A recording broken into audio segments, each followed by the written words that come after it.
اور بشیر و نذیر بنا کے بھیجے گئے ہیں، اور اللہ کی طرف سے داعی ہیں اور سراج منیر بنا کے بھیجے گئے ہیں۔ یہ جو کہا گیا کہ علماء وارث ہوتے ہیں، اس پس منظر میں ہمیں سوچنا چاہیے، کیا ہم نے دنیا کے سامنے اس طرح حق کی گواہی دی ہے؟ انبیاء علیہ السلام تو چیلنج کے ساتھ آتے ہیں، اور نبی صلی اللہ علیہ وسلم بھی چیلنج کے ساتھ آئے۔ پورا قرآن بتاتا ہے کہ وہ چیلنج کے ساتھ آئے کہ کوئی اس سے بہتر بات ہو تو پیش کرو، قل ہاتوا برہانکم ان کنتم صادقین، یہ تو میرے دلائل ہیں، تمہارے پاس بھی کوئی دلیل ہو تو پیش کرو۔ تو یہ جو قرآن میں تفصیل سے بتایا گیا ہے کہ انبیاء علیہ السلام کا مقابلہ دلائل کے میدان میں ممکن نہیں رہتا، تو کیا اس طرح کا کام یا اس طرح کی خدمت علماء کرام انجام دے رہے ہیں، یا اس میں پوزیشن میں ہیں وہ کہ یہ کہہ سکیں کہ ہم نے حق کی گواہی دی ہے اور حق کو ثابت کر دیا ہے؟ ابھی بات اس کی آ رہی تھی کہ آج کی زبان اور اسلوب دوسرا ہے۔ قرآن تو یہی کہتا ہے وَمَا أَرْسَلْنَا مِن رَسُولٍ إِلَّا بِلِسَانِ قَوْمِهِ، جو بھی رسول آیا اپنی قوم کی زبان میں اس نے خطاب کیا، اور اس کا نتیجہ کیا ہوا؟ لِيُبَيِّنَ لَهُمْ، تاکہ وضاحت کے ساتھ ان کو بتا دے کہ حق کیا ہے، باطل کیا ہے، صحیح کیا ہے، غلط کیا ہے، اللہ تعالیٰ کی رضا کس چیز میں ہے اور اللہ تعالیٰ کس چیز سے ناخوش ہوتا ہے، انسان کی فلاح کس میں ہے اور خسران کس میں ہے۔ یہ بات انبیاء علیہ السلام دلائل کے ساتھ بیان کرتے ہیں، تو قرآن نے اسے بہت تفصیل کے ساتھ بیان کیا ہے کہ انبیاء علیہ السلام کس طرح اس دنیا کے سامنے اپنی بات دلائل کے ساتھ پیش کرتے ہیں، اور کس طرح قومیں ان کے دلائل کا جواب دینے سے عاجز ہوتی ہیں۔ آپ جانتے ہیں قرآن خود ایک چیلنج بن کے آیا نبی صلی اللہ علیہ وسلم کے ذریعے۔ قرآن نے کہا ایسی کوئی چیز پیش کر کے دکھا دو تم۔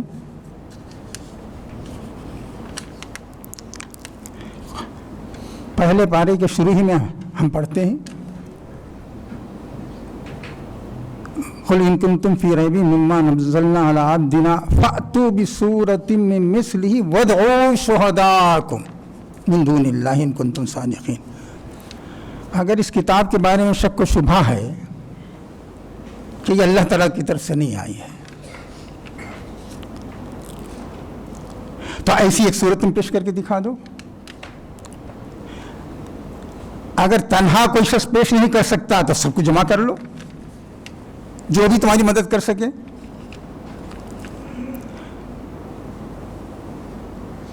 اگر ایسا نہیں ہوا تو سمجھ لو کہ جس عذاب سے یہ ڈرا رہا ہے فَإِن لَمْ تَفْعَلُوا وَلَن تَفْعَلُوا فَاتَّقُوا النَّارَ الَّتِي أُعِدَّتْ لِلْكَافِرِينَ، تو وہ عذاب آ کے رہے گا۔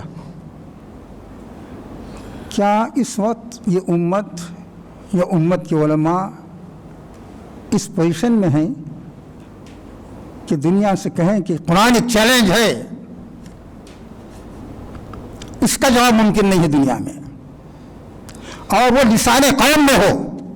قرآن کہتا ہے رسول جو آتے تھے وہ لسان قوم میں خطاب کرتے تھے، اور اس کی وجہ یہی بتائی کہ لِيُبَيِّنَ لَهُمْ، اور کہا کہ اس کے بعد ہی ضلالت اور ہدایت کا فیصلہ ہوتا ہے، اس کے بغیر فیصلہ نہیں ہوتا جب تک کہ لسان قوم میں گفتگو نہ ہو۔ فَيَضِلُّ اللَّهُ مَن يَشَاءُ وَيَهْدِي مَن يَشَاءُ۔ میرے دوست اور ساتھیوں، کہ اس کے لیے ضروری ہے کہ ہم حالات سے واقف ہوں، اس لیے کہ پیغمبروں کی تاریخ اس بات کی گواہی دیتی ہے۔ آپ پیغمبروں کے وارث ہیں، یہ بات اچھی طرح ذہن میں رکھ لیجئے۔